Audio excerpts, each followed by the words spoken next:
Good Swahili biryani is a labor of love. However, the results speak for themselves. Let's make this delicious Swahili biryani. First up, we've got these lovely onions.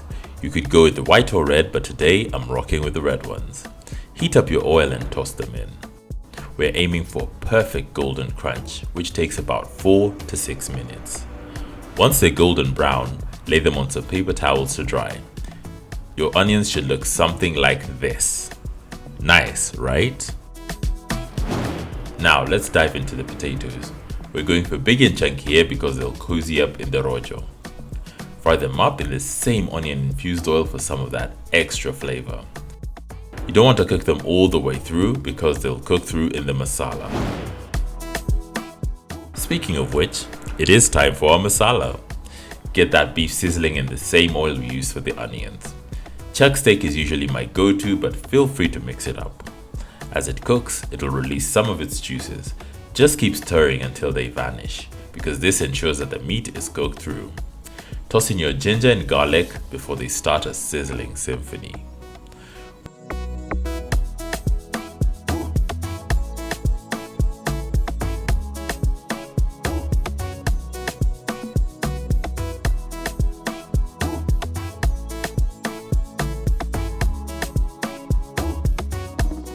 Once your beef has got that perfect brown hue, it's spice time.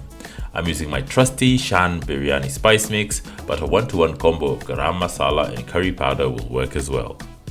Add in ground cumin, cinnamon, turmeric, nutmeg and clove.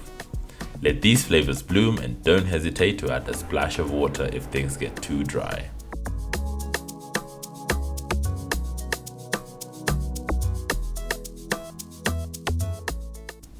Slip in 2 bay leaves and some juicy tomatoes. A touch of water will help break these down as well.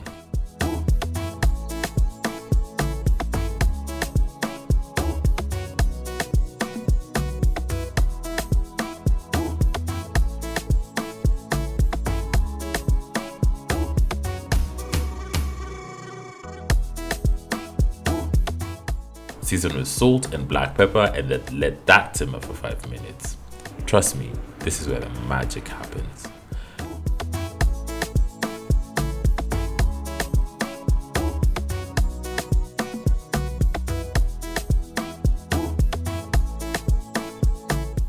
Look at that gorgeous color. Time to bring in the plain yogurt and those crispy potatoes you set aside earlier.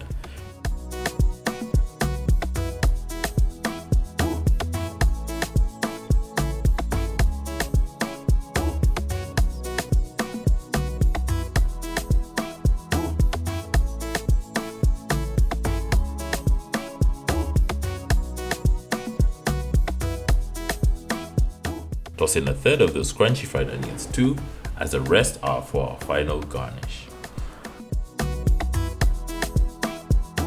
Cover it up and let the magic happen. After about 3 minutes, unveil the pot and hit it with a sprinkle of fresh coriander. My kitchen smells so heavenly right now.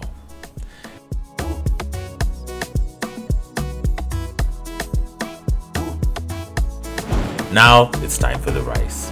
Toast your washed rice to awaken the spices. Here we have black peppercorn, cardamom, fenugreek seeds, clove and bay leaves joining the party.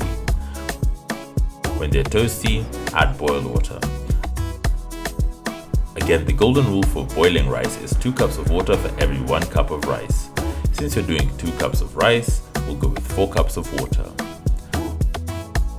Boil it until it is 70% cooked and then cover and simmer on low heat. We're almost there. Sprinkle some mint and coriander on top, dig some cozy holes into the rice and add a tantalizing red food coloring.